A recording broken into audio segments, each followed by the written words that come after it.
എന്തായാലും ഇനി വരുന്ന ഒരാഴ്ച എമ്പുരാൻ തള്ളുകളുടെ മേളമായിരിക്കും.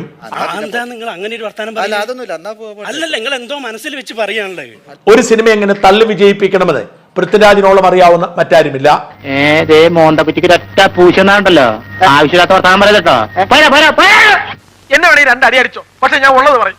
ആടുജീവിതം എന്ന സിനിമ കഷ്ടിയെങ്കിലും രക്ഷപ്പെട്ടത് തള്ളി തന്നെയായിരുന്നു. 200 കോടി കളക്ഷൻ കടന്നു, ഓസ്കാർ അവാർഡ് കിട്ടിയേക്കും തുടങ്ങിയ തള്ളുകളൊക്കെ നിരത്തിയാണ് ആ സിനിമയെ ഒരുവിധം ഓടിച്ചു പോയത്.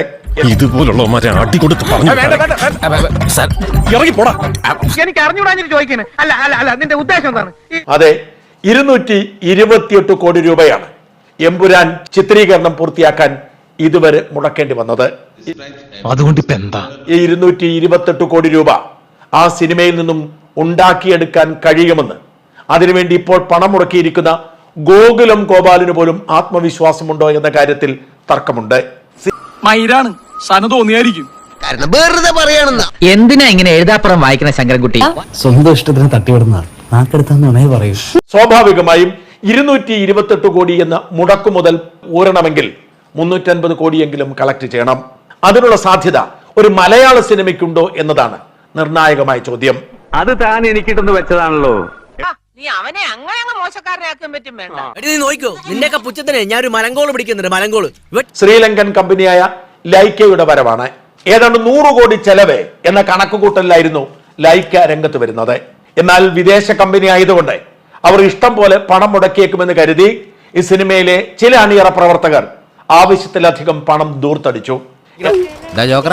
നീ കുറെ നേരമായി കിളച്ച് കിളച്ച് കയറിക്കൊണ്ടിരിക്കുക. ഈ പരിപ്പ് എന്റെ അടുത്ത് വേഗത്തില്ല.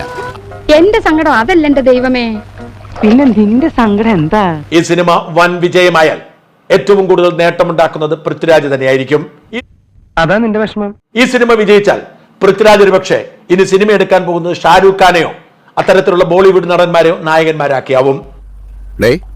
അതിനകത്തൊരു ആക്കലുണ്ടല്ലോ. തൊട്ട് നീ എന്നെ ഒരുമാതിരി ആക്കുന്നുണ്ട്. അതങ്ങ് കൈ വെച്ചിരുന്നാ മതി. ഈ കേപ്പിയുടെ തനി കൊണ്ടു നിനക്ക് അറിഞ്ഞൂടാ കേട്ടോ. ഏറ്റവും വലിയ തിരിച്ചടി കിട്ടാൻ പോകുന്നത് ആന്റണി പെരുമ്പാവൂരിനാകും. ആന്റണി പെരുമ്പാവൂരിന് കോടിക്കണക്കിന് രൂപയുടെ നഷ്ടമായിരിക്കും ഈ സിനിമയുടെ പേരിൽ ഉണ്ടാവുന്നത്. നാശത്തിലേക്കാ നിങ്ങൾ പോകുന്നത്. അത് ഞങ്ങൾ അങ്ങ് സഹിച്ചു. തീർച്ചയായും ഇത് മോഹൻലാലിന്റെ കരിയറിനെ ബാധിക്കും. നിന്റെ കരുനാക്കുളച്ചൊന്നും പറയാതിരിക്കോ? ഒരു 3 ഏത്തപ്പഴെടുത്തവന്റെ ഉണ്ണാക്കി തിരികെ കയറ്റിക്കൊടു. ഒരു സിനിമയുടെ നിർമ്മാണ ചെലവിൽ അച്ചടക്കം പാലിച്ചില്ലെങ്കിൽ എന്തു സംഭവിക്കും എന്നതിന്റെ ഉത്തമ ഉദാഹരണമായി മാറുകയാണ് എമ്പുരാൻ.